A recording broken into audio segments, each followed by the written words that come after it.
এই বিষয়ে আপনি খালি শ্ৰীৰামপুৰত অসমৰ ক'ত সিন্ডিকেট চলা নাই, ক'ত সিন্ডিকেট চলা নাই। পেৰালেল ইকনমি চলি আছে, গভৰ্ণমেণ্ট ৰেভিনিউ কম উঠি আছে, প্ৰাইভেট ৰেভিনিউ বেছি উঠি আছে। হিমন্ত বিশ্ব শৰ্মা ডাঙৰীয়া, তেওঁৰ মন্ত্ৰী, তেওঁৰ বিধায়ক, বিজেপিৰ গুণ্ডা, তেওঁলোকৰ ৰেভিনিউ বেছি উঠি আছে চৰকাৰী ৰেভিনিউতকৈ। আজি শ্ৰীৰামপুৰ গেটত কি সিন্ডিকেট নাই আপোনালোকে জানে, হয় না? ব্ৰইলাৰ মুৰ্গীক যদি গাড়ীয়ে যদি পইচা নেদে, 45,000 টকা নেদে, তেনেহলে কি হয়, ভেটেৰিনেৰী ডিপাৰ্টমেণ্ট আহি এই গাড়ীখন ধৰে, বেমাৰ আহি আছে, হয় না? কাৰণ সেই 45,000 টকা দিয়া নাই, হয় না? মই ঠিক কৈছে না? তাতকৈ অলপ ডাঙৰ গাড়ী হলে কি 57,000, হয় না?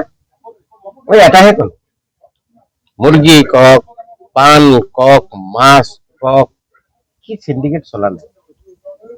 খালি শ্ৰীৰামপুৰ বুলি নহয়, আপুনি জালুকবাৰীৰ পৰা পলাকবাৰীলৈ যিমান গাড়ী আহিব, তাত কাঠৰ গাড়ী হওক, বালিৰ গাড়ী হওক, পাথৰৰ গাড়ী হওক, কয়লাৰ গাড়ী হওক, তাৰ পৰা তালৈকে এটা ৰেট, পলাকবাৰীৰ পৰা ছয়গাঁৱৰ পৰা এটা ৰেট, আৰু এটা এটা ঠাইত বিজেপিৰ দালাল বিলাক আছে।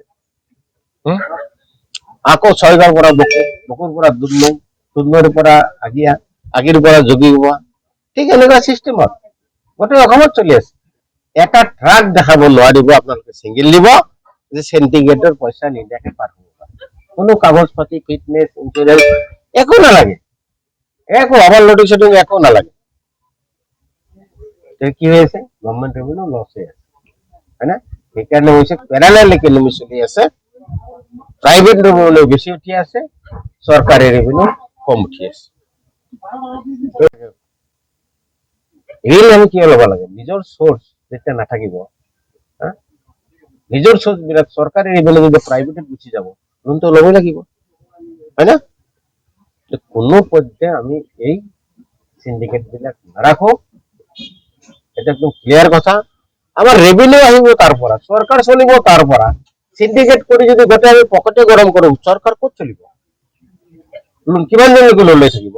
নিজৰ ইনকামটো বাঢ়াব লাগিব না। ইনকাম বিলাক ক'ত? ইনকাম চ'ৰ্চ বিলাকে নোহোৱা কৰি আছে। একটা গাড়ীৰ যদি 9 টন কেপাচিটি থাকে, তাতে 50 টন আনি আছে, উইদাউট পেপাৰ্স, কোনো পেপাৰ্স নাই, ইন্স্যুরেন্স কক, প্রাইভেট কক, রেজিস্ট্রেশন কক, একো নাই, রোড ট্যাক্স নাই, একো নাই, রেভিনিউ তাতে আহিব। গতিকে সরকার যদি আমার হয়, কত সিন্ডিকেট নাথাকে, এটাও না। সিন্ডিকেট থেকে মেইন সোর্স হয়েছে ইলেকশনের কারণে। না ইলেকশন কি, এত স্বভাবে জন্মই সিন্ডিকেটের করা, এত জন্মই সিন্ডিকেটের করা। ইতিহাস করলে তো আপনারা পাগল হয়ে যাব। আজি মুখ্যমন্ত্ৰী হৈছে, মন্ত্ৰী হৈছে, কিহৰ অভাৱ আছে? কিয় দুখীয়া মানুহখিনি এই সাধাৰণ কন্ট্ৰাক্টৰৰ পৰা কমিশন নোহোৱা কৰি, গভৰ্ণমেণ্ট ফিজ নোহোৱা কৰি এটা কামৰ এলটমেণ্ট পাই জানো? সঁচা কথাবিলাক সোধকচোন। তেওঁলোকে যি টকাৰে কাম লৈছে, মানে অবৈধ পইচা ভেটি কমিশন দি কাম লৈছে, গভৰ্ণমেণ্টে সেইখিনি পেমেণ্ট কৰা নাই। বুজি পালে নে? 1 কোটি টাকাৰ কামত যিখিনি টকা সিহঁতক দি পেলাই কাম লৈছে, সেইখিনি টকা কন্ট্ৰাক্টৰক পেমেণ্ট কৰা নাই। গতিকে এই চৰকাৰ, গভৰ্ণমেণ্টৰ যিমান ৰেভিনিউ আছে, আল্টিমেটলি তেওঁলোকে ডাইভাৰ্ট কৰি তেওঁলোকে নিজৰ ৰেভিনিউ বনাই আছে। তাৰে এতিয়া আমাৰ দলৰ যিখিনি মানুহ আছে, সেইখিনি মাতি তাৰে আলোচনা হ'ল।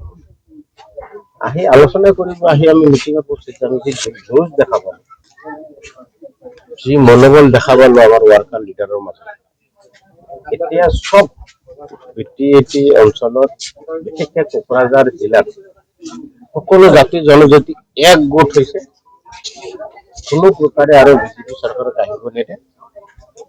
হিমন্ত বিশ্ব শৰ্মা চৰকাৰ, বিজেপি চৰকাৰক চিৰদিনৰ পৰা অসমৰ পৰা নোহোৱা কৰিব, আৰু কংগ্ৰেছ দলৰ চৰকাৰ গৌৰৱ গগৈৰ নেতৃত্বত হ'ব।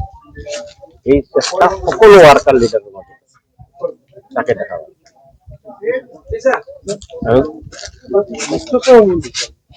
মিত্ৰতাটো হৈয়ে আছে, গতিকে গমে পাইছে, আলোচনাবিলাক চলি আছে প্ৰায় শেষৰ ফালে। ইপিনে কংগ্ৰেছৰ লগত মিত্ৰতা হোৱাৰ এটা সম্ভাৱনা আছে বুলি আমি গম পাইছো, কিন্তু ইমান সম্ভৱ হ'ব নে নহয়? এইটো মিত্ৰজোঁটৰ টোটেল আমাৰ হাইকমেণ্ডে কৰে, এইটো ভিতৰুৱা কথা।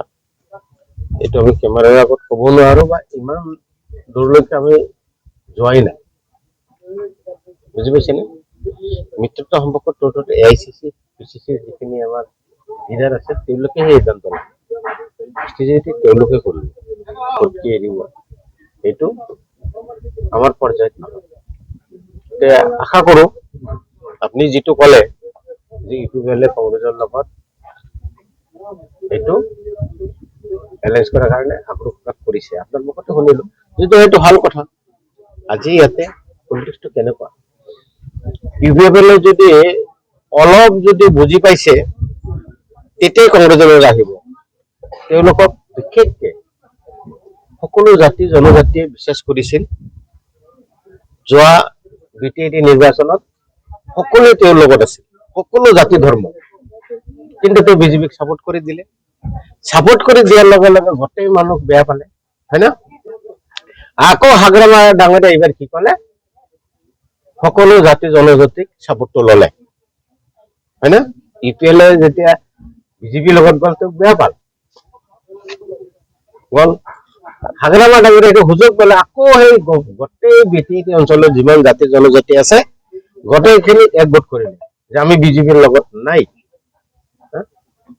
এতিয়া আকৌ জিকি পেলাই আকৌ তেওঁৰ ৰাস্তাটো বিজেপিমুখী হোৱা হেন লাগে আমাৰ, সেইবুলি হাগ্ৰামা ডাঙৰীয়া আকৌ কৰি আছে। আকৌ এই গোটেই মানুহখিনি ইউপিএলে যদি আকৌ ধৰ্ম নিৰপেক্ষ দলৰ লগত যদি ছাপোৰ্টত আহে, নিশ্চয় তেওঁলোকৰ জন্ম যেতিয়া হৈছিল যিমান ছাপোৰ্ট পাইছিল, নিশ্চয় কিজানি আগৰ সেই জনপ্ৰিয়তা আমাৰ ইউপিপিএলৰ মুৰব্বী ডাঙৰীয়া বা ইউপিপিএল পাৰ্টীয়ে নিশ্চয় পাব। তেওঁলোকে যদি সঁচাকৈ যদি আগবাঢ়িছে, সেই আকৌ তেওঁৰ জনপ্ৰিয়তা হেৰুৱা জনপ্ৰিয়তা উদ্ধাৰ পাব।